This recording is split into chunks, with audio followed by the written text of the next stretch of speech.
Bien, bonsoir à tous. Écoutez, c'est avec grand plaisir que j'ouvre cette séance qui, pour une fois, n'est pas orientée sur le contexte épidémique, mais sur un thème médical et scientifique qui est particulièrement innovant et intéressant. Il y a environ un an à l'Institut Arnaud de Sanck, on était en train de finaliser le projet de la deuxième IRM sur le site et on s'était entretenu avec le docteur Jean Paul de l'opportunité de faire une soirée de société médicale sur le thème de l'imagerie cardiovasculaire d'expertise. Et le docteur Paul avait répondu rapidement et très favorablement. Malheureusement, comme on souhaitait avoir la présence d'intervenants extérieurs et de vraiment organiser quelque chose de bien, on a pris du retard, puis du retard, puis du retard. Et après, la crise sanitaire nous a rattrapés. Mais donc, on a un petit peu de retard, mais on est là avec un programme vraiment très intéressant que va nous présenter le docteur Paul sur ce thème. En fin de réunion, Kevin Ewald vous donnera également quelques informations d'ordre général sur la société médicale. Docteur Paul, vous allez être le modérateur des interventions que nous allons suivre. C'est à vous. Merci. Bonsoir à tous. Eh bien, je suis bien fier d'ouvrir cette séance. Et quand même, en préambule, je voudrais remercier messieurs Jean-Marie Salvadori et Michel Salvadori, respectivement directeurs historiques et actuels, pour leur implication dans l'imagerie cardiaque. Ils ont toujours su insuffler un esprit de collaboration entre les diverses spécialités, et c'est une règle fondatrice de l'Institut. Je dirais quand même un mot pour les radiologues non spécialistes qui ne sont pas oubliés ce soir, en leur disant qu'un scanner thoracique, c'est aussi un scanner cardiaque, et que décrire des calcifications ou une dilatation cavitaire ou une aorte ou un péricarde, c'est modestement de la cardiologie préventive primaire dont on connaît l'intérêt. Ce soir, nous recevons 3 orateurs. Le professeur Jérôme Garot. J'ai eu la chance d'être en stage chez lui pendant une semaine à l'hôpital privé Jacques Cartier à Massy. Il a également formé 2 de nos manipulatrices. On ne le présente pas. Il nous parlera de l'IRM cardiaque de stress. Ensuite, le docteur Julia Adjedj, précédé de sa réputation, a rejoint l'équipe de cardiologie interventionnelle depuis presque 2 ans. Il nous traitera un cas clinique d'origine atypique d'une coronaire droite qui va depuis la gauche vers la droite, et je vous promets qu'il n'y a rien de politique là-dedans. Enfin, M. Yann Diascorne, jeune radiologue spécialisé en imagerie cardiaque et vasculaire, qui vient d'intégrer notre groupe RIM, qui a une formation multicentrique, prendra la parole pour nous parler du coronoscardiaque. Je suis un peu ému parce que c'est mon dauphin, et puis je lui donne la parole. À toi, Yann. Merci, Jeanne. Merci, monsieur le directeur, pour cette introduction. Donc, c'est à moi qui revient l'honneur et le plaisir d'ouvrir cette session. Et je vous propose de faire un petit état des lieux sur le coroscanner aujourd'hui et de discuter un petit peu de ses perspectives d'évolution. Aujourd'hui, bon, c'est un examen presque de routine dans le diagnostic de la maladie coronaire stable. On en fait beaucoup, à peu près plus de 1500 par an à l'Institut Arnaud de Sanck à Saint-Laurent-du-Var.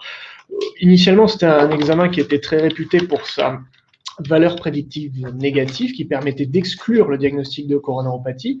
Mais ce qui est intéressant, c'est de voir un petit peu l'évolution de sa place dans la prise en charge des malades suspects de coronaropathie. Si on se remet sur les recommandations de l'ESC en 2013, c'était il n'y a pas si longtemps que ça, on voit que le coroscan ne jouissait que d'une recommandation de niveau 2A avec un niveau de preuve C, ce qui n'est pas très bon, pour exclure la coronaropathie.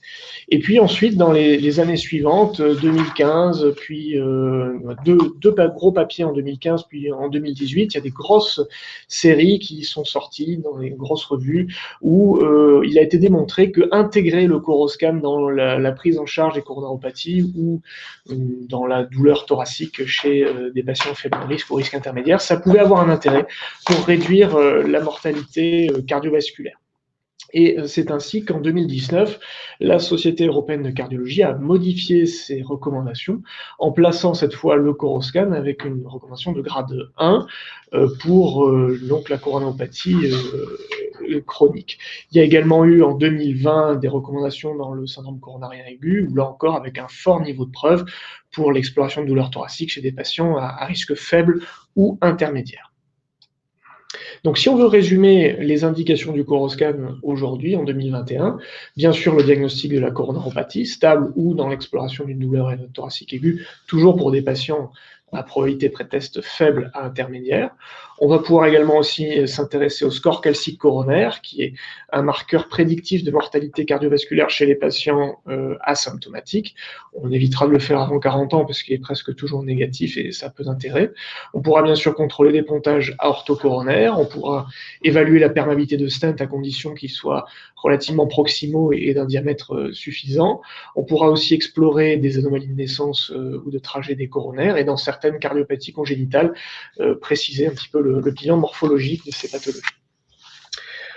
Pour faire un bon Coroscan, et c'est sûrement ça le point le plus important de mon topo, c'est d'avoir une bonne technique. Et pour ça, il y a 3 acteurs clés fondamentaux. Tout d'abord, le patient. Il faut un bon patient ou à défaut, un patient qui est bien préparé. Il faut aussi bien sûr une bonne machine, un bon scanner, parce que le cœur, c'est un examen qui bat en permanence, je vous apprends rien, et que c'est un organe, c'est l'organe le plus difficile à imager pour nous, donc il faut une bonne machine. Et comme bien sûr c'est un examen où on va s'intéresser à la lumière, on va étudier des lumières vasculaires, il faut bien sûr une bonne injection. Et le garant de ce triptyque, c'est bien sûr nos manipulateurs, et on a la chance à l'Institut Arnaud de Sangre d'avoir d'excellents manipulateurs qui sont complètement rompus à l'exercice et qui ont été très bien formés, notamment par le docteur Paul sur plusieurs décennies. Donc, tout d'abord, le patient, évidemment, ça se passera toujours mieux si le patient est détendu, s'il a été informé du déroulement de l'examen.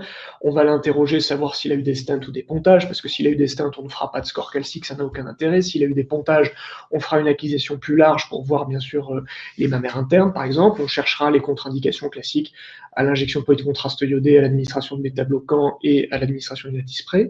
On recommandera d'éviter évidemment la prise d'excitants juste avant l'examen. On fera un test d'apnée, voir un petit peu comment se positionne la fréquence cardiaque du patient, et on administrera, sauf contre-indication, 2 bouffées de natispray pour dilater un peu les coronaires et mieux voir les lumières coronaires. Si jamais, après avoir fait tout ça, le rythme cardiaque du patient est supérieur à 65 battements par minute, on n'hésitera pas une seconde pour injecter des bêta-bloquants et nous prendre la ténormine, 1 à 2 ampoules maximum.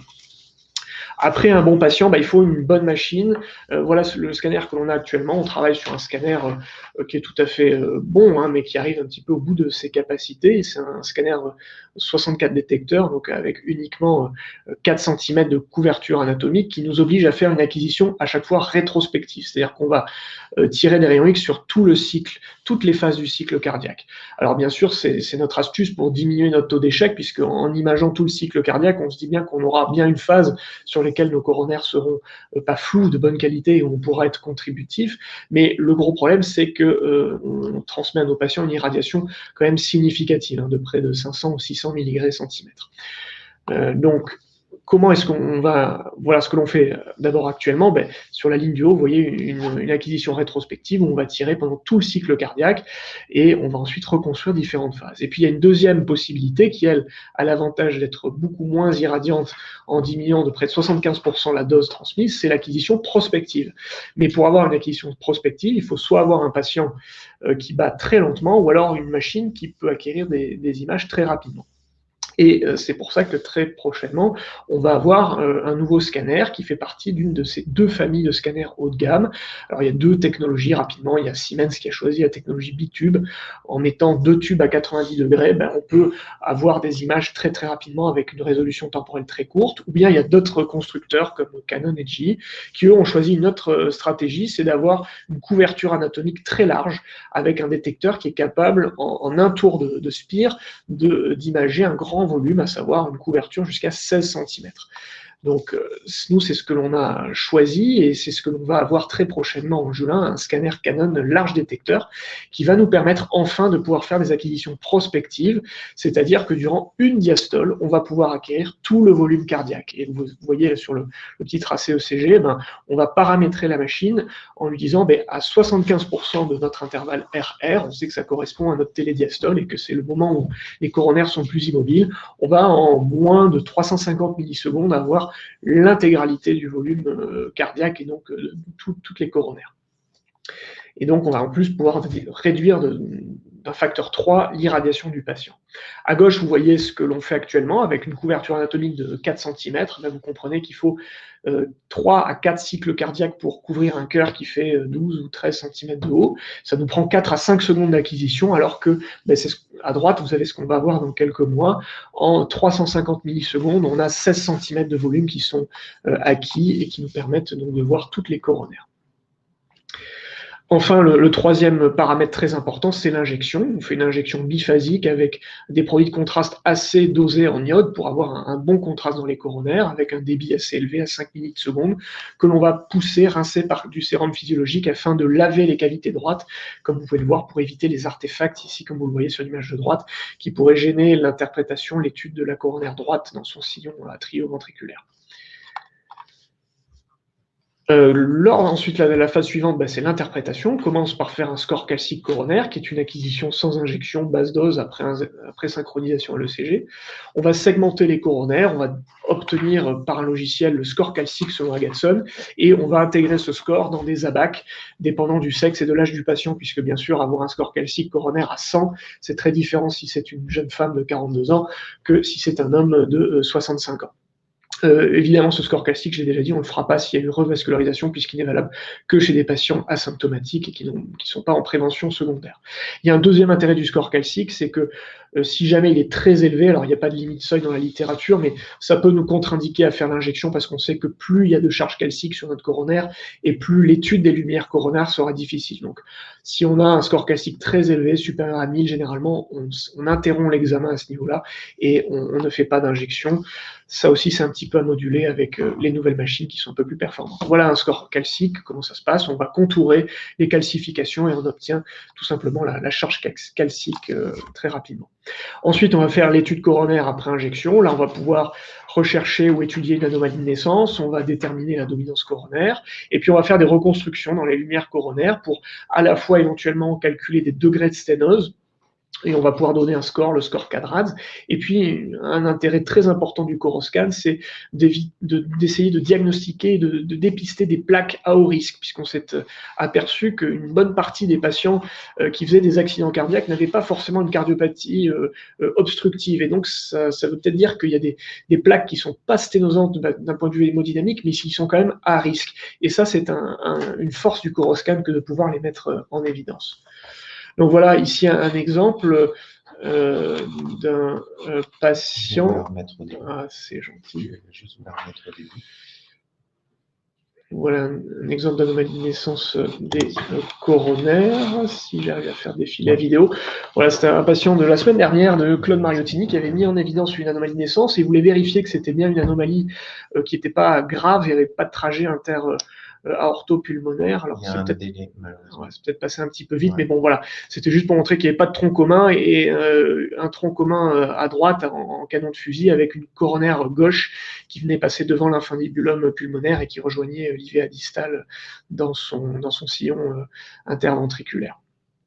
Voilà, donc c'est une anomalie de type C, ce que l'on voit sur le chemin. Mais c'est pas grave, on peut avancer. Ensuite, voilà, on fait nos reconstructions et là on utilise un logiciel qui nous permet de faire des reconstructions curvilignes et ensuite on pose un diamètre de référence dans le diamètre sain de l'artère et on calcule un rapport de diamètre, on obtient un degré de sténose. On peut ensuite, à la fin de notre compte-rendu, donner le score CADRADS, qui est un score validé qui permet d'homogénéiser un petit peu les comptes-rendus et les prises en charge. C'est un score qui est maintenant un petit peu ancien et dont la pertinence a été démontrée puisqu'il est bien corrélé à la survenue des événements cardiovasculaires graves. Voilà le deuxième gros intérêt du coroscan, c'est le dépistage des plaques à haut risque. On va pouvoir mettre en évidence donc, des lésions qui ne sont pas forcément significatives d'un point de vue purement hémodynamique, mais qui présentent un risque relatif très élevé d'instabilité et donc d'accident. C'est notamment les fameuses plaques à remodelage positif, c'est-à-dire des plaques qui vont élargir le diamètre externe de la coronaire, les plaques qui sont très hypodenses, avec un cœur lipidique très riche et qui sont très instables, les fameuses plaques avec le signe du rond de serviette, et puis des petites plaques avec des petites calcifications punctiformes qui sont également réputées être très instables. Donc ça, c'est un deuxième intérêt du Coroscan, puisqu'on sait que ces plaques à haut risque augmentent le risque de survenue d'accidents cardiovasculaires majeurs. Et puis bien sûr, on est des radiologues, donc on ne se limite pas au coronaire, on va également analyser le myocarde, on va rechercher une cicatrice ischémique, une hypertrophie ventriculaire, on va étudier les cavités cardiaques, chercher un shunt, chercher un thrombus, on va pouvoir étudier les valves, l'aorte, le péricarde, les artères pulmonaires et tout ce qu'il y a d'autre dans le thorax qui pourrait éventuellement expliquer une douleur thoracique d'origine non coronaire. Enfin, il faut discuter évidemment des limites du Coroscan, parce qu'il ne faut pas croire que c'est l'examen parfait.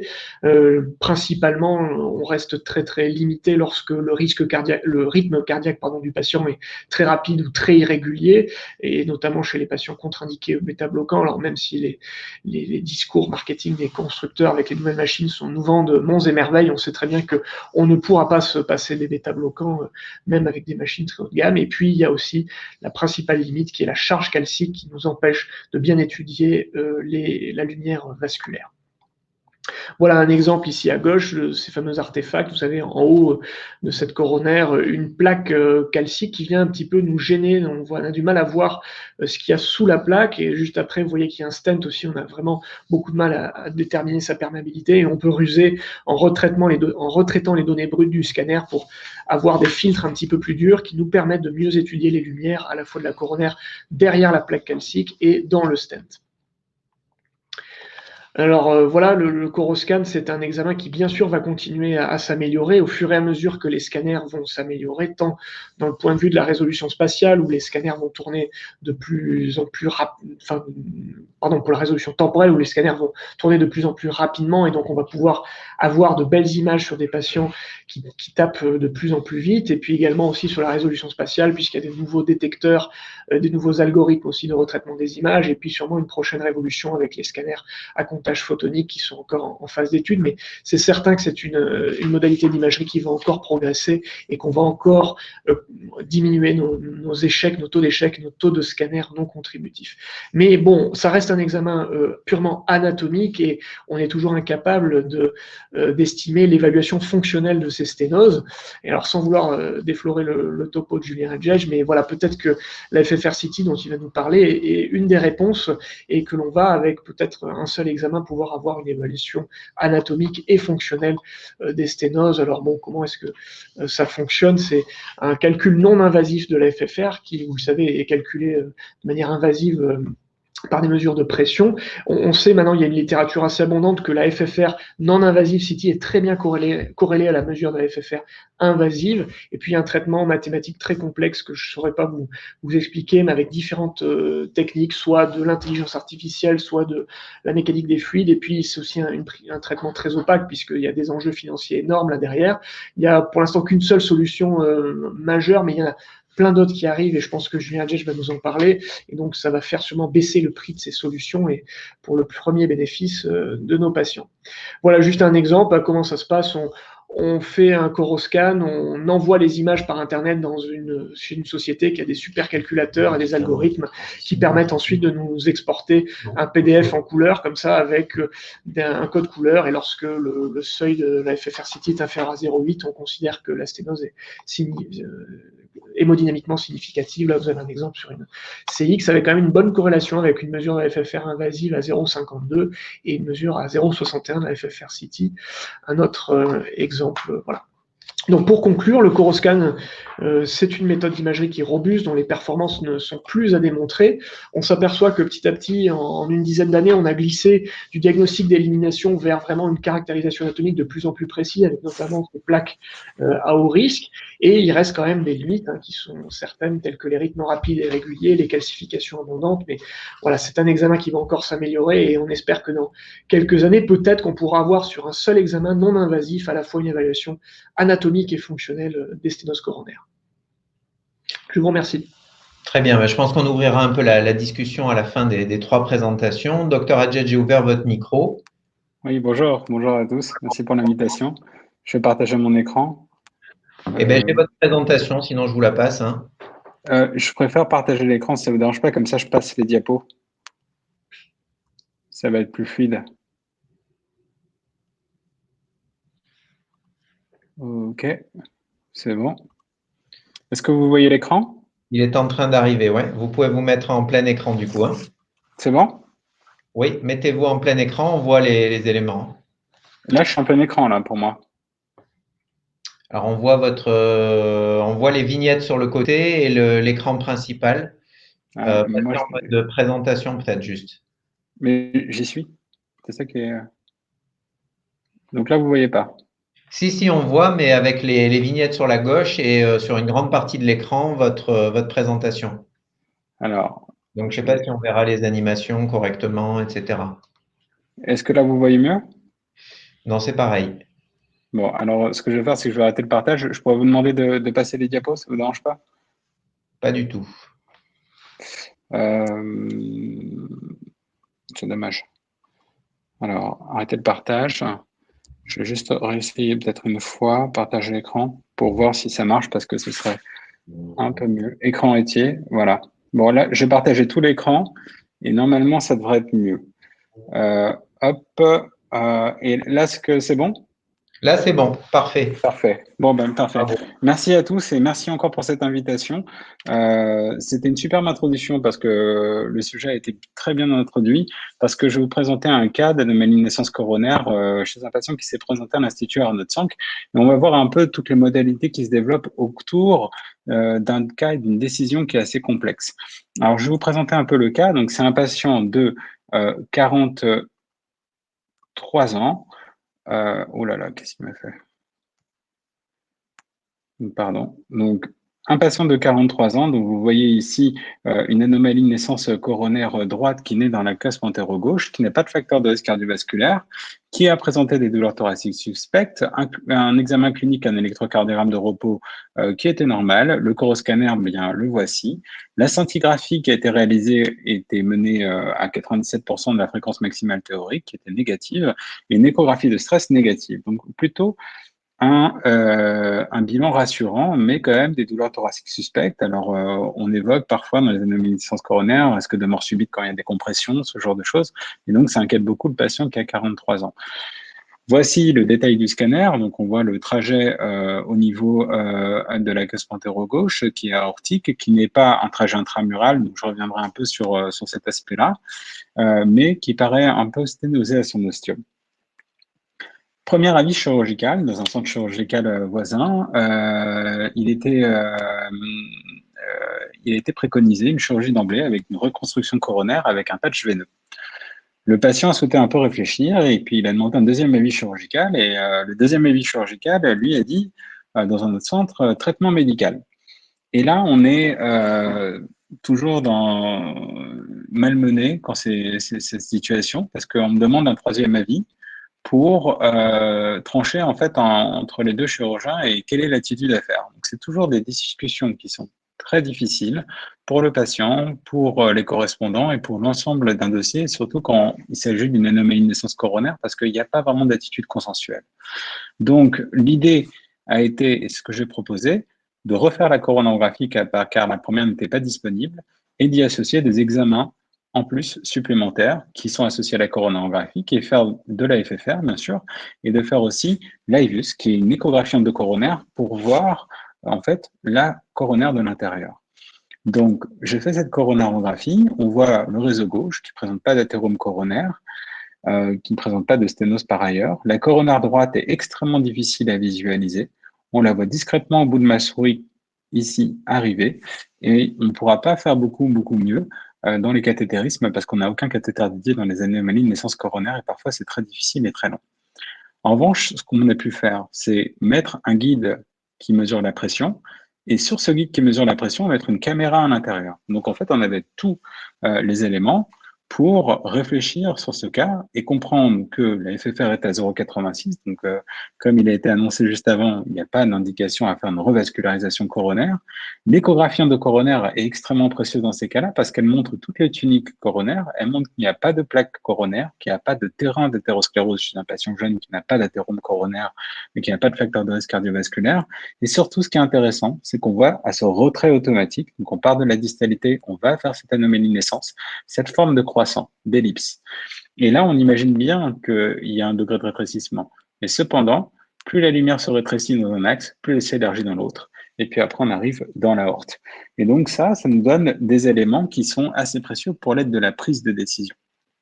Comme je vous l'ai dit, l'aide à la prise de décision dans les anomalies de naissance coronaire, eh bien, c'est pas facile et c'est pas très consensuel. Alors, je me suis rapproché de mes anciens collègues de Bichat, qui ont un groupe qui s'appelle le groupe d'anomalies de naissance coronaire ANOCOR, qui est géré par tout un groupe de travail et qui ont la base de données et l'expérience la plus importante en Europe sur les anomalies de naissance coronaire. Ils ont suivi notamment 500 patients pendant 5 ans avec anomalies de naissance coronaire. Ils évaluaient ça très bien. Et ça a été assez confortable pour moi et pour le patient de lui expliquer qu'en fait, j'allais faire un maximum d'extraction de toutes les données médicales que je pouvais avoir pour qu'on puisse prendre une décision et qu'on puisse l'aider avec une évaluation qui est vraiment mise en commun avec tous les experts de la spécialité. Voilà comment ils répondent. Donc, ils nous ont fait un courrier en disant que le scanner coronaire avait été relu, qu'il y avait bien une connexion ectopique de la coronaire droite dans le sinus gauche. Donc, je mets avec ma souris coronarographie en avril 2020, échographie endocoronaire, FFR 0,86 sous adénose dénivée, il y a une coquille, et l'échographie endocoronaire trouve la déformation juxta-ostiale en fente que je vous ai montrée, avec une excentricité qui était importante, avec des lumières qui étaient cependant assez conservées, une réduction de surface de 65%, avec une absence d'hétérome coronaire. Donc ça, c'est l'évaluation du dossier de leur part. Et voici ce qui est précieux à mon sens, c'est qu'on se regroupe tous ensemble pour proposer une prise en charge pour le patient. Pas de correction d'anomalie coronaire à ce stade. Donc, le patient était très rassuré. Surveillance clinique. Si symptomatologie d'effort résiduel compatible avec un encore d'effort, proposer une correction plutôt par un stent, parce qu'il a plus de 30 ans. Et restriction recommandée, la pratique physique intensive est restreinte chez ce patient. C'est quelqu'un qui faisait beaucoup de football. Donc, il a juste fait une pratique sportive maintenant modérée. Il fait plus de sport de façon intensive. Mais bon, ça a permis de vraiment bien cadrer son problème et on est à plus de 6 mois de suivi et ça se passe très bien et puis le patient est très rassuré. Pour refaire un peu la revue de la littérature et l'épidémiologie, je vais aller très vite. Je vous ai dit que l'anomalie de naissance coronaire du groupe ANOCOR, il y avait 500 patients, que finalement, la deuxième cause la plus fréquente concernait la coronaire droite. Et dans cette revue, qui est extrêmement bien faite, parue dans le JACC, on se rend compte que dans 0,4%, on retrouve des anomalies de naissance coronaire par la coronarographie. En revanche, et c'est là où je rejoins la thématique, c'est que le CT va détecter beaucoup plus d'anomalies. Pourquoi? Parce qu'on va détecter beaucoup plus de patients, des patients qui n'ont pas forcément des facteurs de risque ou plus jeunes ou moins à risque coronaire, et qu'on passe de 0,4% à plutôt 0,6, 0,7%, ce qui fait beaucoup dans un volume comme celui de Tsank, pour avoir des évaluations coronaires. Et donc, ça va être un problème qui va être de plus en plus fréquent, sachant que les recommandations qui sont soit américaines, soit européennes ne s'entendent pas du tout. Les recommandations américaines sont extrêmement agressives sur le plan chirurgical. Les recommandations européennes sont beaucoup plus réservées. Et on est un peu dans le flou dans l'aide à la décision clinique. Alors, c'était une thématique de recherche. Je ne reviens pas sur les types d'anomalies de naissance coronaire parce qu'ils ont été présentés juste avant. Et donc, ce qui a été décrit, c'est plusieurs trajets. Et nous, la grande différence que l'on fait, c'est le trajet qui passe effectivement entre l'aorte et l'artère pulmonaire, mais l'artère n'est pas fusionnée, et le trajet où l'artère, elle est fusionnée à la paroi artérielle, et ça, c'est une anomalie à risque, et on l'appelle le trajet intra-artériel. Alors, voici à quoi ressemble une forme d'anomalie pré-aortique. On voit une espèce de fuseau qui naît de la coronaire droite avec l'aorte et en fait qui est fusionné à la paroi de l'aorte. Alors ça, c'est une coupe, on va dire, péropératoire. On voit qu'en fait, l'anomalie de naissance, elle est là et elle est collée à la paroi de l'aorte, comme on le voit très bien sur ce CT. Et quand on fait des coupes histologiques, eh bien, on voit très bien qu'en fait, elle fait une même et unique tunique à un endroit, et ça fait un rétrécissement avec cet aspect de fente qu'on a retrouvé dans les images d'échographie endocoronaire. Et ça, ces trajets intramuraux, ils peuvent être importants et significatifs. Alors, on a fait beaucoup de travail sur la coronarographie et surtout l'évaluation fonctionnelle de ces anomalies de naissance coronaire. C'est très difficile de mettre un guide en réalité au travers de ces anomalies de naissance coronaire et de faire de la FFR. Donc, on a très peu de cas décrits. En revanche, on a la FFR virtuelle, dérivée de la coronarographie, qui nous permet de montrer cet aspect ovoïde et de montrer que finalement les événements cliniques ils sont tout à fait bons quand les FFR virtuelles elles sont bonnes. Et ça, c'est une technique qu'on a ici à Arnaud de Sanck. Ce qu'on a aussi développé dans l'état de la littérature, c'était un premier cas clinique quand j'étais fellow à Aalst, où on disait c'est difficile aussi d'amener un guide de FFR dans une anomalie de naissance coronaire pour la distalité. Il y a tellement de variables anatomiques qu'elles rendent la mesure très difficile. En revanche, le fait de pouvoir avoir un CT avec tout l'arbre coronaire et l'aspect fonctionnel, on a tout en un avec le même passage. Et ici également, on a demandé sur notre groupe Anocor de faire l'évaluation FFR-CT sur l'ensemble des patients qui avaient un CT disponible. Donc, on avait 60 patients qui ont pu avoir un CT et on a pu faire sur notre population française l'anomalie de naissance coronaire, le FFR-CT. Et on a pu évaluer ça. Alors ça, c'est assez original et bien vu. Donc, c'est une de nos publications où on a montré que finalement, le trajet intramural était associé à une baisse significative de la valeur de FFR-CT comparé à un trajet non intramural. Finalement, on a regardé dans une dernière étude qui vient d'être publiée, l'ensemble des anomalies coronaires et le nombre d'événements cliniques. Et ce qu'on a retrouvé de façon assez surprenante, en prenant tous les FFR-CT de ces anomalies de naissance coronaire de l'adulte, que les valeurs des FFR-CT étaient plutôt globalement rassurantes, qu'elles soient à risque, pas à risque, tout ce qui était décrit dans la littérature, et que le taux d'événement est vraiment très faible à 5 ans. On n'a pas beaucoup de patients, mais c'est quand même une anomalie rare. Et ça a été assez intéressant de pouvoir montrer l'intérêt et l'impact de l'évaluation fonctionnelle par le CT de ces anomalies de naissance coronaire. Alors, comme il a été dit avant, c'est extrêmement intéressant, mais c'est une technique qui est très coûteuse, que nous, on a pu avoir grâce à la recherche, qui est aussi à des défauts, c'est-à-dire qu'elle prend en moyenne 4 à 5 heures de supercalculateur pour donner la réponse. Ça veut dire qu'elle n'est pas possible en pratique clinique de faire un coroscanner et de dire au patient d'attendre 5 heures et de revenir avec la réponse. Et il y a d'autres technologies qui sont en train d'arriver, qui fonctionnent autrement. Et ces autres technologies comme le DV-FFR, avec qui on travaille actuellement pour des projets de recherche, eux proposent une évaluation sur site, ne pas envoyer à l'étranger, et les données, et surtout donner la réponse en 20 minutes. Donc, je vous remontre la coronarographie qu'on avait faite avec la FFR à 0,86, avec un saut qui était d'un coup entre 0,86 et 1, pile à l'endroit où il y avait cette anomalie de naissance coronaire. Eh bien, je demandais à DVFFR de nous faire le FFR-CT, on va dire, dérivé de son scanner que je vous avais présenté initialement.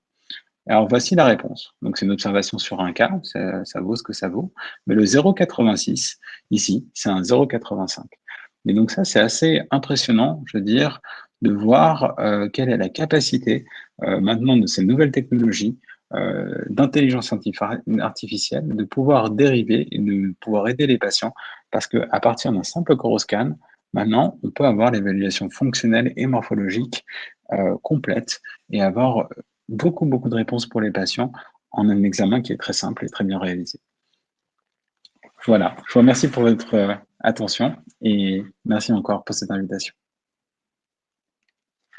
Vraiment une très belle présentation, Julien, je te remercie. Super. Je vais arrêter le partage. Allez, on va rouvrir le micro du professeur Garot, c'est très intéressant. Et je vais mettre votre présentation. Il faut meubler du coup, Monsieur Paul. Monsieur Paul, vous ne meublez pas? Pardon? Vous ne meublez pas? Je meuble. Écoutez, je reste pas toi devant la présentation de Julien Djetch, donc j'ai du mal à meubler. J'ai du mal à meubler. Non, c'était super, Julien, vraiment très bien. Merci beaucoup. Ouais. J'espère que bientôt on pourra fournir des choses comme ça, quoi. Parce que bon, on a grâce à toi un accès peut-être à une solution logicielle un peu plus rapidement qu'ailleurs, pourvu que ça marche. Eh bien, Jérôme, à toi la main. Oui, merci beaucoup, Jeanne, et merci à tous. Merci à monsieur le directeur Michel Salvadori pour l'invitation. C'est vraiment un grand plaisir et grand honneur d'être avec vous ce soir. Alors, avec l'IRM de stress, on va aborder la maladie coronaire d'une façon un petit peu différente par rapport à ce qu'on vient de voir avec le scanner. On va s'attacher essentiellement à regarder le caractère fonctionnel de la sténose, non pas donc une étude anatomique directe de la sténose ou une FFR comme on a pu le voir avec le scanner, mais en regardant l'anomalie de perfusion qui peut être engendrée en aval d'une sténose. Diapositive suivante. Il y a deux modalités fondamentales pour faire de l'IRM de stress. Comme vous le voyez, soit sous dobutamine, et à ce moment-là, on utilise du ciné-IRM. Vous allez en voir des exemples exactement comme on peut le faire par analogie avec l'écho. C'est-à-dire que vous allez avoir 4 coupes sur le ventricule gauche qui analysent toutes les parois et qu'on va étudier à chaque étape, à chaque dose de dobutamine. Et on va étudier sous dose croissante de dobutamine l'évolution de la cinétique segmentaire au cours du stress. Les protocoles sont similaires à l'écho et les profils de sécurité sont identiques également. Et la deuxième façon de faire de l'IRM de stress, c'est avec de l'imagerie de perfusion. Et donc là, on utilise soit l'adénosine, soit le dipyridamol, et on va analyser la perfusion myocardique. Et fort heureusement, l'IRM, vous allez le voir, autorise une très bonne imagerie, une très bonne qualité d'imagerie avec une bonne résolution spatiale sur la perfusion. Et c'est la technique qui aujourd'hui est utilisée, je dirais, à 95% dans les laboratoires d'IRM de stress. La dobutamine a été plutôt pas mal délaissée en raison d'un caractère plus compliqué de l'examen et d'une moins bonne tolérance pour le patient. Suivante. Donc ici, vous avez un exemple d'IRM de stress en perfusion. Vous voyez, c'est un patient de 79 ans qui a des facteurs de risque, des douleurs thoraciques à l'effort et qui n'a pas pu produire un test d'effort suffisant sur le vélo. Et on a décidé pour cette raison de lui faire une IRM de stress en perfusion. On a utilisé, vous voyez, le dipyridamol. On utilise des doses assez élevées dans le laboratoire, 0,84 mg par kilo qu'on perfuse sur 3 minutes à débit constant, donc l'ensemble de la dose sur 3 minutes, et on injecte une dose de gadolinium pour voir le contraste arriver. Alors vous voyez sur ces séquences de perfusion le contraste qui arrive au niveau du ventricule droit, et puis j'ai pas les voilà, et le contraste qui arrive progressivement, qui traverse les poumons, qui arrive dans le ventricule gauche, et puis qui se distribue au sein du myocarde ventriculaire gauche. Et vous voyez sur la précédente pour qu'on revoie les images de perfusion.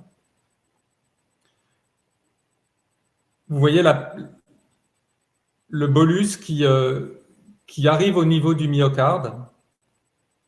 Là, je ne sais pas si vous les voyez défiler, moi je ne les vois pas très bien.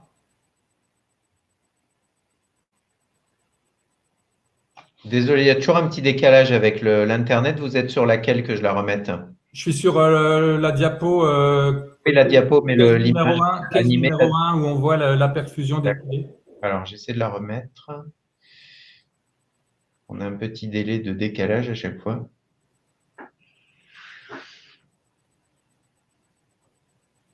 Je réessaye différemment. C'était bon.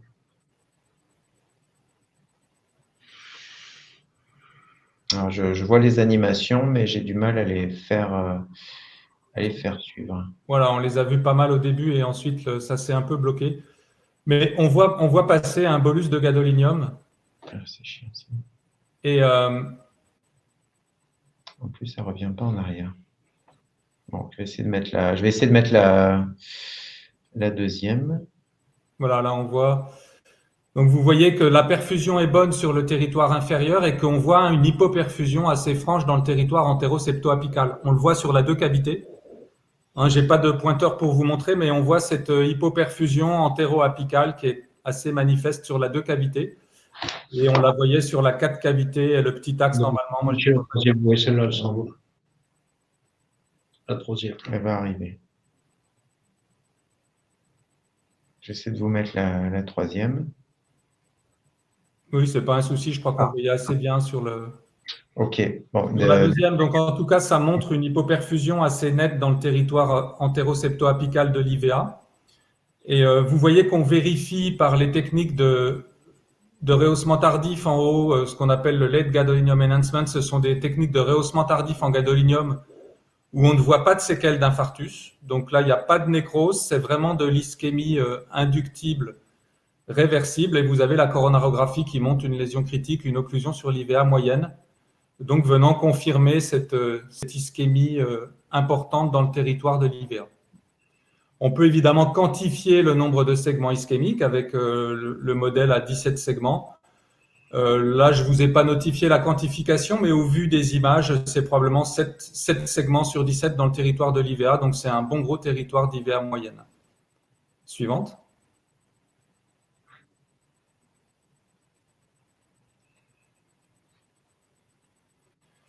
Alors, vous voyez que ce n'est pas simplement des images qui sont jolies visuellement, mais il y a des études maintenant depuis pratiquement une quinzaine d'années qui montrent l'efficacité de cette technique. Ça, c'est une première étude historique qui date de 2008.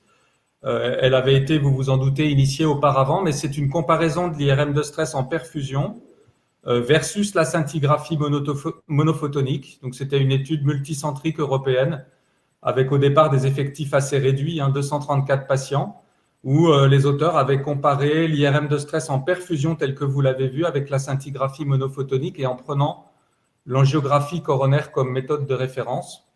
Donc vous voyez sur ces courbes ROC, entrée plein au-dessus, la plus grande surface et la plus grande efficacité en compromis sensibilité spécificité pour l'IRM en trait plein. Et en dessous, en trait pointillé fin, c'est la scintigraphie synchronisée qui, vous voyez, fait moins bien en termes d'efficacité diagnostique.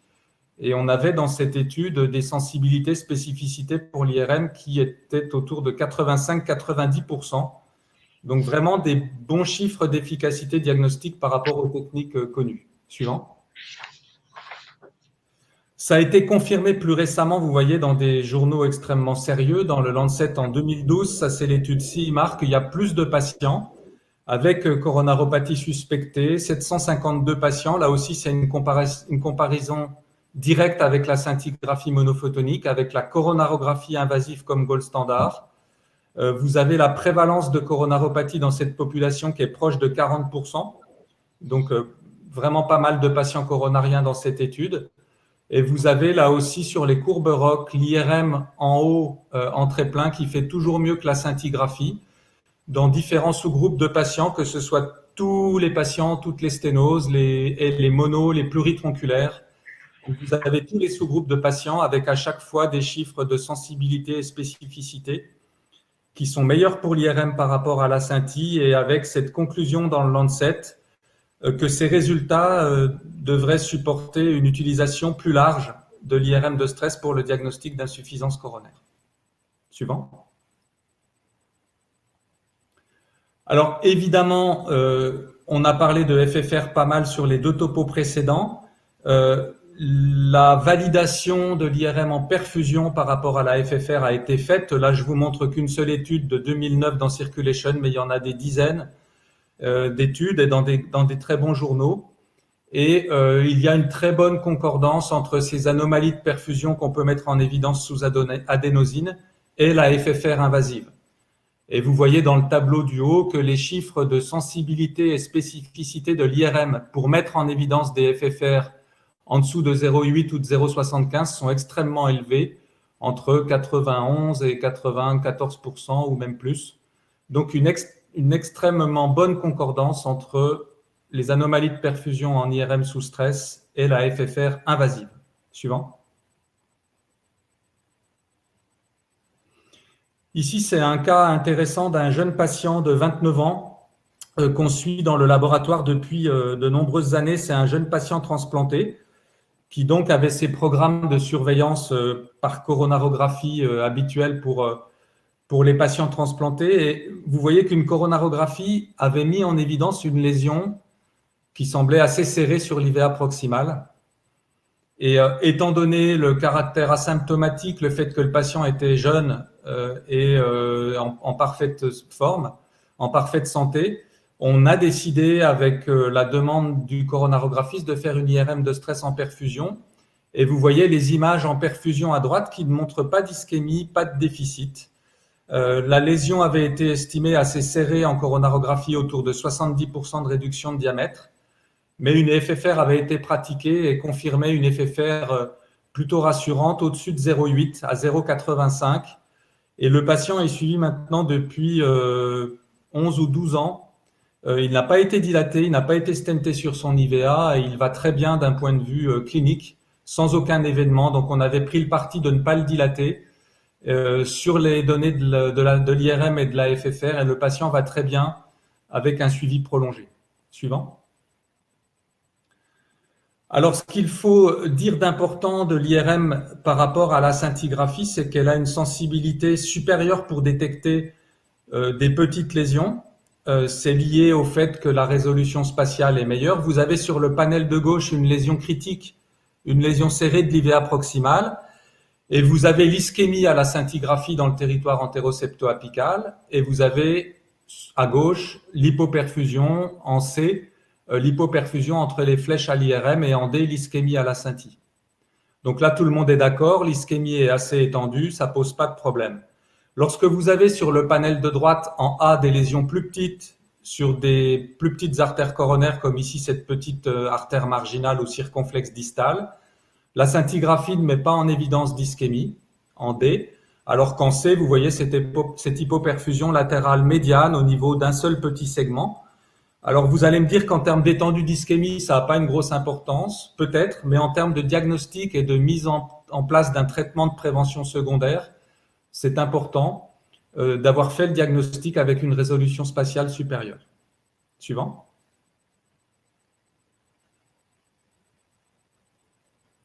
Ici, un autre avantage de l'IRM de stress par rapport à la scintille, et qui tient toujours à la résolution spatiale plus élevée, c'est le fait qu'avec l'IRM de stress en perfusion, vous aurez moins ou pas de faux négatifs en cas d'ischémie équilibrée chez des patients tritronculaires sévères ou chez des patients qui présentent une sténose du tronc commun.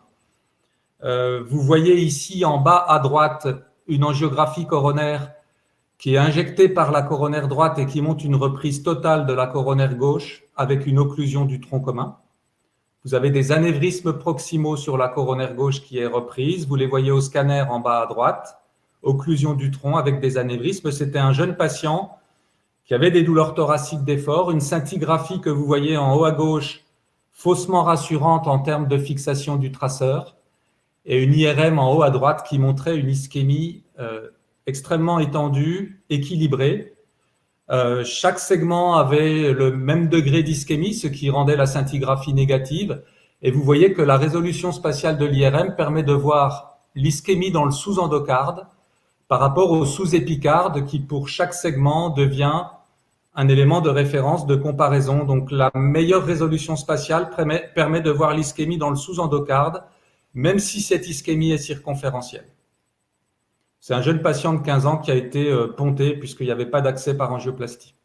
Vous avez un exemple ici, là encore, d'une sténose du tronc commun distal avant la bifurcation et d'une ischémie circonférentielle sur le panel en bas à droite que vous voyez tourner. Et les résultats de cette étude ici, qui est une sous-étude de CIMARC que je vous ai présentée tout à l'heure dans le Lancet, où vous avez la valeur de diagnostic de l'IRM sur la courbe ROC en bleu en haut, qui est bien supérieure à la valeur de la scintigraphie que vous avez en rouge. Donc je crois et c'est ce qu'on constate en pratique, vraiment une nette supériorité de l'IRM sur ces patients ayant des sténoses du tronc ou des ischémies diffuses tritronculaires. Suivant. C'est important parce qu'on sait que ce sont des patients avec un pronostic plus altéré, étant donné la sévérité de l'ischémie. Autre avantage, c'est la bonne valeur diagnostique chez les femmes, alors que vous savez que les tests d'ischémie peuvent être mis en défaut chez les femmes, que ce soit l'épreuve d'effort ou les scintigraphies, on a plus de difficultés à mettre en évidence les diagnostics chez les femmes par rapport à ces messieurs. Vous avez à gauche la valeur de l'IRM en bleu chez les hommes par rapport à la scintille en trait pointillé en rouge, et vous avez à droite la valeur chez les femmes, qui reste très supérieure en IRM par rapport à la scintille. Et vous avez les chiffres de sensibilité, spécificité chez la femme à droite dans le tableau qui sont au-dessus de 85%. et qui montre que de manière consistante dans toutes les études chez la femme, l'IRM de stress a une valeur diagnostique équivalente à ce qu'on peut avoir chez les hommes. Suivant. Il n'y a pas de faux positif en cas de bloc de branche gauche, et ça c'est une différence par rapport à la scintigraphie, évidemment, et évidemment par rapport à l'épreuve d'effort où le CG est inanalysable. Nous n'avons pas les artefacts d'atténuation sur la paroi inférieure comme on peut les avoir avec la scintigraphie. Et on voit très très bien la paroi latérale, comme vous avez vu sur les exemples de perfusion précédents. On n'a pas du tout de limitation sur la paroi latérale comme on peut avoir avec l'écho. Suivant. C'est un autre exemple juste pour vous montrer une ischémie en inférieur, parce qu'on a vu jusque-là de l'ischémie antérieure et latérale. Là, vous avez une ischémie sur la paroi inférieure avec une sténose en tandem de la coronaire droite au segment 2. Le film va finir par passer. Et à droite, vous voyez qu'on peut mettre en évidence cette ischémie de manière très nette sur les images de perfusion. Et également, cette perfusion s'étend sur la paroi latérale, ce que vous voyez sur la 4 cavités, avec la bonne visualisation de la paroi latérale. Suivant. Ici, c'est pour simplement vous signaler cette étude qui me paraît importante parce qu'elle vient d'être publiée dans le New England. C'est une étude qui a testé une stratégie de première ligne d'IRM de stress en perfusion chez des patients qui sont à haut risque de présenter une coronaropathie avec des symptômes assez typiques à une probabilité intermédiaire à élevée. Vous voyez, 918 patients stables, mais avec une probabilité assez élevée, versus une stratégie coronarographie invasive d'emblée avec FFR invasive en cas de sténose. Et les auteurs ont simplement regardé à 1 an le pronostic, les événements cardiovasculaires à 1 an. Donc, vous avez sur la courbe, sur la Kaplan-Meier, les événements à 1 an et vous voyez qu'il n'y a pas de différence dans les deux groupes. Donc, pas de différence en termes de pronostic à 1 an, avec, vous voyez, beaucoup moins de revascularisation dans le groupe IRM par rapport au groupe coronarographie invasive, 36 versus 45%. Beaucoup moins d'angiographie, évidemment. Seulement 48% d'angiographie réalisée dans le groupe IRM versus pratiquement tous, c'était le protocole dans le groupe coronarographie. Et un taux d'événements cardiovasculaires majeurs identique à 1 an, avec un taux de patients symptomatiques identique à 1 an. Donc finalement, même résultat sur la clinique avec une approche non invasive par rapport à la coro plus ou moins FFR en fonction des sténoses. Suivant. Alors, l'IRM de stress a une valeur pronostique bien établie.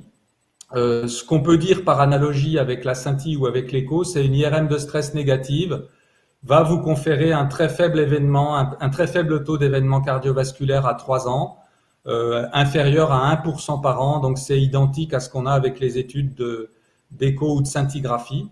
Et au contraire, en cas d'IRM de stress positive, vous voyez que les courbes sont beaucoup plus péjoratives avec un taux d'événement à 5 ans qui devient plus significatif, pouvant atteindre jusqu'à 15 à 20% à 5 ans, donc 3 à 4% par an chez les patients positifs. Suivant. On a pu récemment dans le groupe étudier différentes populations d'intérêt en termes de valeur pronostique de l'IRM et ces études nous paraissent importantes parce que ce sont des populations qui habituellement sont difficiles à étudier. Vous voyez par exemple la première étude, 444 patients obèses morbides, on parle de BMI ici supérieur à 40 kg par mètre carré, suivi 5 ans, et vous avez la courbe d'événements cliniques en fonction du temps sur ces années, en fonction du caractère négatif ou positif de l'IRM de stress. Donc stress négatif, très peu d'événements, stress positif, des événements beaucoup plus importants, donc une valeur discriminative de l'IRM de stress qui est très bonne, indépendante et qui va au-delà des simples facteurs de risque ou des facteurs cliniques ou ECG conventionnels. On a pu également mettre en évidence cette valeur pronostique dans d'autres populations, chez les patients très âgés, des patients avec dysfonction VG, des patients en FA. Et là, ça marque une différence importante avec le scanner. On peut analyser les patients en fibrillation auriculaire, les patients en insuffisance cardiaque ou les patients avec des antécédents de pontage.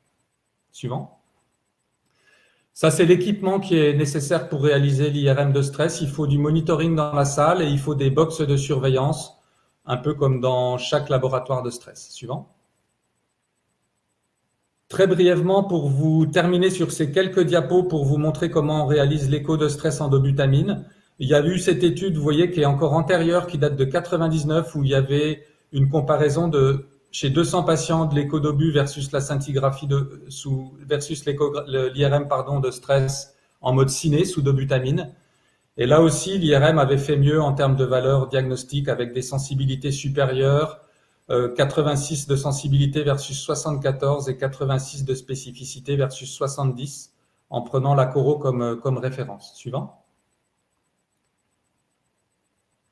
La sécurité de ce type de protocole est aussi bonne que dans l'écho de stress. Ça a été démontré par plusieurs études. Suivant.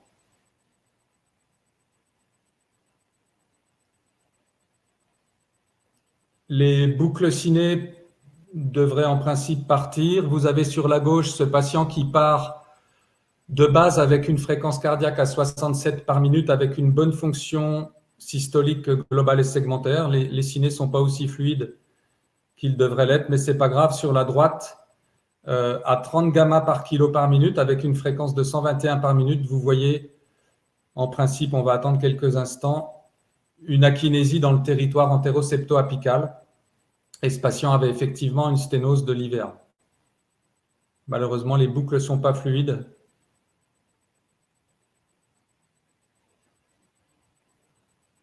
Si on attend un petit peu, peut-être qu'on va...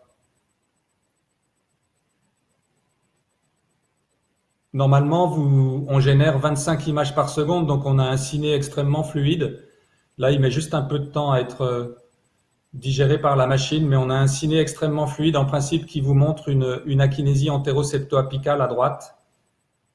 Voilà, je crois que vous commencez à le deviner, alors que la cinétique était parfaite sur la gauche.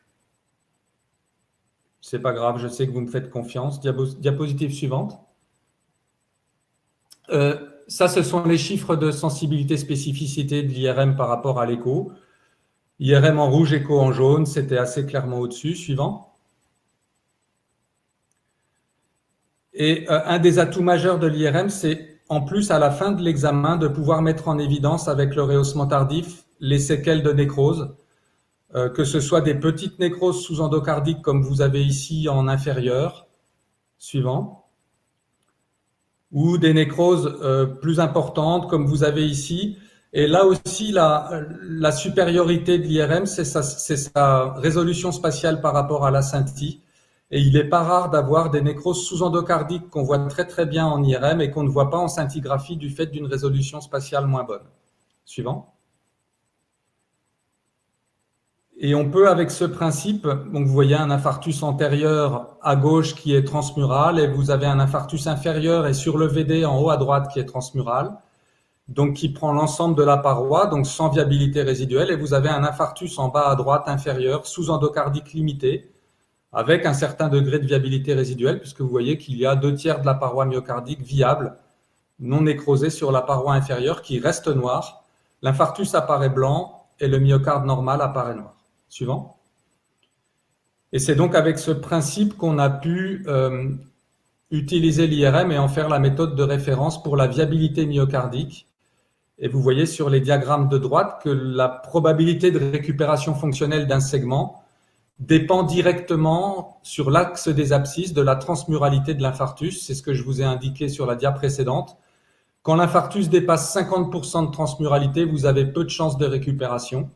Et quand l'infarctus se situe entre 1 et 50%, vous avez des chances de récupération beaucoup plus élevées, entre 60 et 80%.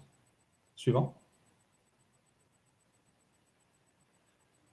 Je vais passer rapidement sur ces diapos parce qu'on a de moins en moins de contre-indications formelles à l'IRM et on passe de plus en plus de patients compliqués, y compris avec pacemaker, défibrillateur.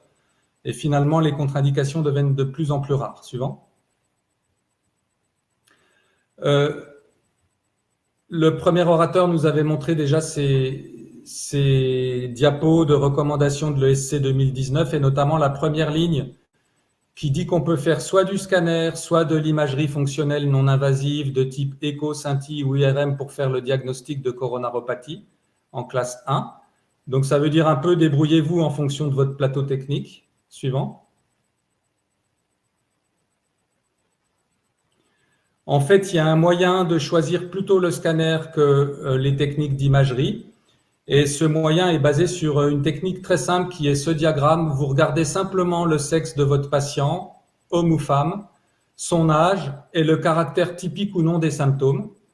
Ce tableau de Diamant des Forester vous permet de donner une probabilité pré-test de coronaropathie. Vous voyez que plus on est un homme âgé avec des douleurs typiques, plus on a une probabilité pré-test élevée, et plus on est une femme jeune avec des douleurs atypiques, moins on a une probabilité pré-test élevée.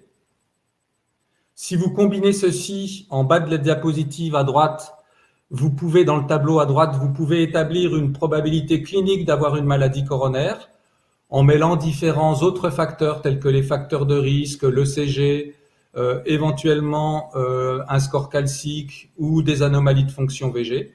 Donc vous pouvez pondérer cette probabilité pré-test pour arriver vers une probabilité clinique réelle d'avoir une coronaropathie. Suivant. Et le diagramme qui me paraît important, c'est celui-ci.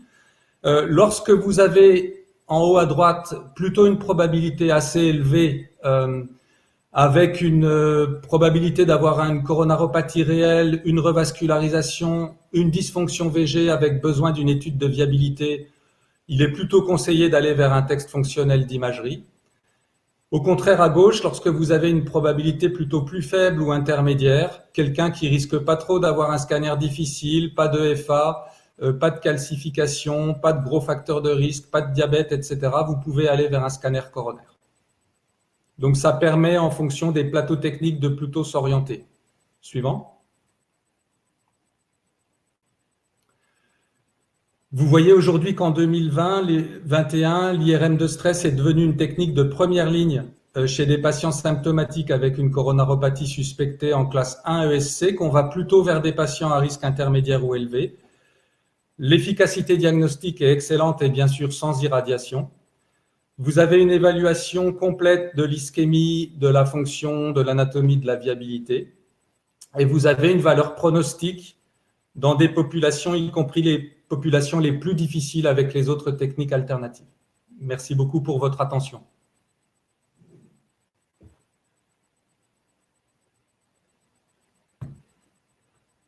C'est bon, il faut parler. Merci beaucoup, Jérôme. Très clair, parfait, et un beau panel. Ça a fait tout le tour de la question, je trouve. Il y avait de la part de M. Boyer une question sur les calcifications découvertes donc de façon fortuite sur des examens, radiologiques thoraciques classiques. Je suppose que c'est ça que vous voulez dire, M. Boyer. Ben, Yann, tu vas nous répondre. Mais déjà, la réponse a été largement dévoilée par Jérôme Garot à l'instant. Oui, tout à fait. Je pense qu'il faut d'abord prendre en compte le facteur, l'état clinique du patient, avec notamment sa probabilité de pré-test et l'abondance des calcifications. Si les calcifications sont abondantes et qu'il y a une probabilité de pré-test élevée, c'est certainement pas le coroscan qu'il faut lui proposer en première intention, mais plutôt un test d'ischémie ou une coronarographie, à mon avis. Julien? Attendez, il faut qu'on lui remette le micro. Oui, non, c'est bon. Oui, non, je pense que c'est juste, mais bon, moi après je parle un peu pour mon clocher. Je pense que la coronarographie fait bien et avec nos tests d'ischémie, on peut les faire sur place quand on n'a pas le choix et qu'on part sur une stratégie invasive. On a toujours aussi l'option, nous, de faire nos tests d'ischémie, de valider par FFR s'il y a besoin. Mais le fait d'avoir ces imageries de pointe va faire que ces situations vont être, et je pense, et heureusement, de moins en moins fréquentes. Ça veut dire que la performance diagnostique, autant de l'IRM que du scanner, sont tellement incroyables maintenant qu'on va de moins en moins avoir ces situations-là de brouillage. Merci. Et d'autres questions, s'il vous plaît? Vous avez vu quelque chose? Oui, un commentaire de Guy Boyer qui rebondissait sur ce que vous avez dit, c'est l'arrivée dépistage du cancer du poumon et sûrement de découvertes fortuites de plus en plus de calcifications coronaires. On va faire beaucoup de scanners pour dépister Ouais, le cancer oui. du poumon, on va voir des trucs, qu'est-ce Mais qu'on bien fait, sûr, quoi. c'était dans cette idée qu'on va trouver du calcium et quand on ne le cherche pas. Alors, où le patient est diabétique avec un facteur de risque supplémentaire ou il n'est pas, déjà ça joue un peu parce que, bon, je suis que radiologue, mais habituellement les diabétiques, ils souffrent moins que les autres. Donc, le calcium peut être le premier marqueur, démarqueur en quelque sorte, et orienter la chose. Je crois qu'à ce moment-là, il faut avoir une attitude qui est surtout basée sur la clinique. Est-ce que le patient a des signes ou est suspect ou peu suspect ou un peu plus suspect d'être coronaropathique? Et à ce moment-là, orienter la stratégie dans avec ces hypothèses. Voilà. Qu'est-ce que tu en penses? Tout à fait d'accord.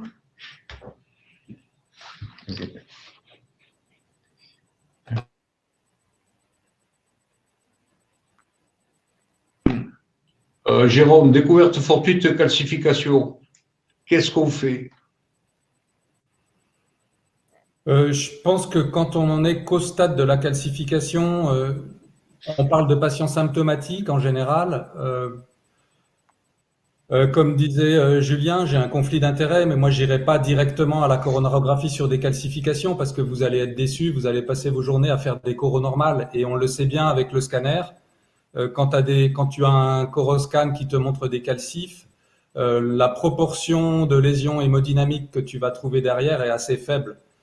Donc, pour ma part, je pense qu'il vaut mieux aller vers un test fonctionnel d'imagerie d'ischémie et que s'il n'y a pas d'ischémie, on sait que le pronostic est excellent et il faut faire l'effort de ne pas aller voir les coronaires plus loin. Votre patient, il va aller très bien pendant 3, 4, 5 ans. Vous le suivez avec éventuellement un traitement de prévention primaire et les choses se passent bien à 99% puisque stress négatif égale 1%. Vous tombez dans le taux d'événement coronaire de la population générale de son âge sans surrisque.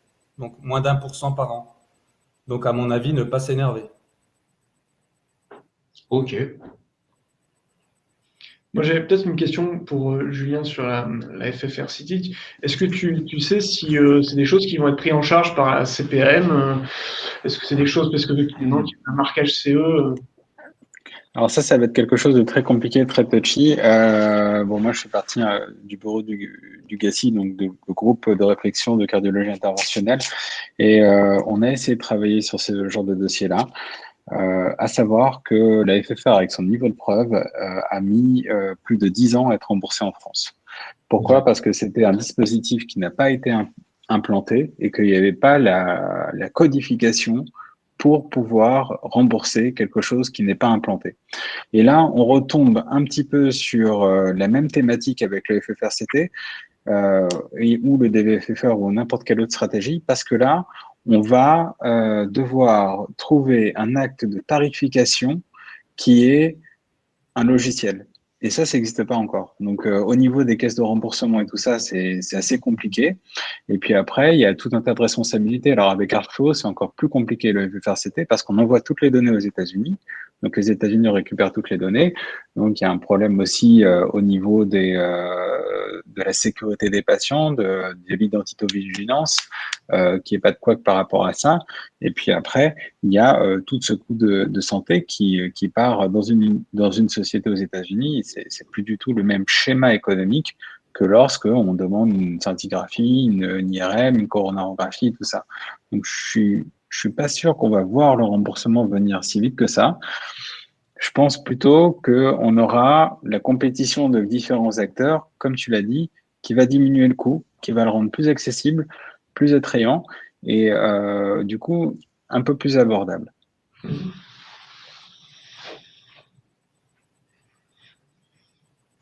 Ok. Très bien. Je regarde dans la colonne du chat si on n'a pas forcément d'autres questions. Non. Est-ce que les intervenants ont un mot de conclusion, un complément d'information qu'ils souhaitent apporter? On nous dit merci. Je vais basculer sur… On va conclure avec peut-être quelques éléments d'ordre très général sur la société médicale avec Kevin Eval. Je vais repasser la diapo. Comme ça nous permettra merci Jérôme, merci Julien d'avoir participé à ça. Merci beaucoup. Merci pour l'invitation. Merci. Merci beaucoup à toi. Eh bien, bonsoir tout le monde. Vous m'entendez? Oui, parfait. D'accord.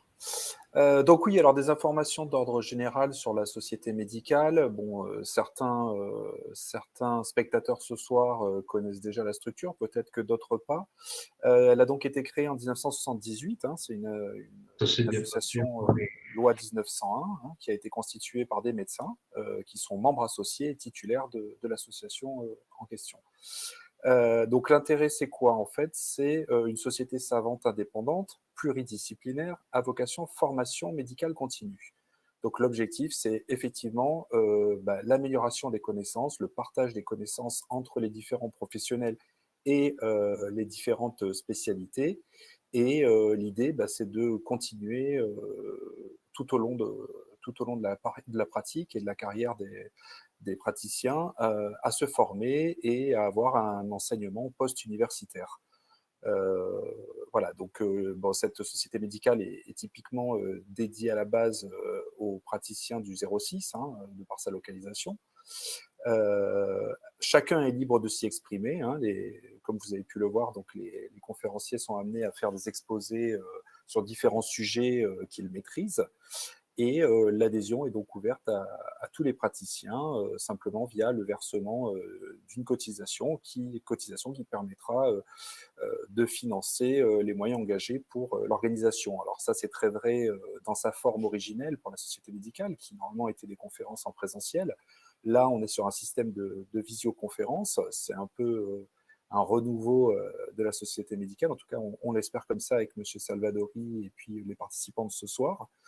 Voilà, on essaye d'installer un nouveau format. Donc, pour être au courant en fait de tout ce qui peut se passer dans cette société médicale, je pourrais vous demander la diapo suivante, s'il vous plaît, M. Salvadori. Il y aurait donc possibilité de retrouver toutes les informations sur le site internet de l'Institut, hein, de l'Institut Arnaud de Saint-Laurent-du-Var. Donc, vous voyez l'adresse internet indiquée sur la diapo. En allant dans le menu, ce qu'on appelle le top menu du site internet, donc le menu en haut, vous voyez qu'il y a une section donc, qui est dédiée, cerclée en rouge, donc la société médicale. Vous cliquez dessus, ça nous amène sur la diapo suivante, qui va là, du coup, nous dispenser l'ensemble des informations sur la constitution de la société médicale de son bureau, sur ses activités et bien entendu avec un module d'adhésion via newsletter pour recevoir l'ensemble des informations liées à la société médicale et notamment tout ce qui est programme ou invitation à des sessions ultérieures. Je vais vous demander de passer à la diapo suivante. Donc, sur cette même page, un peu plus bas, après l'inscription à la newsletter, vous pouvez trouver tout un tas d'informations, notamment les informations de contact, qui sont là aussi indiquées avec un fléchage rouge et un cerclage rouge. Et un petit peu en dessous, là, c'est un accès à différentes rubriques liées à la société médicale. Et c'est notamment la possibilité de retrouver ce qu'il s'est passé par le passé. Donc, on a le programme, mais on a aussi un accès à des archives très bien organisées avec le nom des intervenants et les thématiques qui avaient été abordées. Et donc, ces archives sont segmentées en 2 périodes de l'histoire de la société médicale, voilà, calées sur les dates des sessions qui ont eu lieu. Voilà, donc je vous invite, si la session de ce soir vous a intéressé, vous êtes intéressé pour suivre les suivantes qui aborderont différentes thématiques, et notamment l'hépatogastroentérologie pour la prochaine qui est prévue, qui aura lieu en juin. Vous pouvez vous inscrire et vous recevrez l'information et les invitations à ces prochaines sessions. Donc la prochaine date, c'est le 17 juin 2021 à 19 h. Donc, comme je vous le disais, sur un thème autour de l'hépatogastroentérologie qui reste encore à définir précisément, mais qui devrait encore être tout du moins tout aussi intéressante que la thématique de ce soir. Donc, n'hésitez pas à vous inscrire à la newsletter pour rien manquer de l'actualité, et je reste votre contact privilégié si vous avez besoin d'informations complémentaires. Voilà. Je vous remercie. Je repasse la parole à M. Salvadori. Qui va... Très bien. Écoutez, juste pour dire merci infiniment et bonsoir à tous. À très bientôt. À très bientôt. Merci à tous. Au revoir. Merci.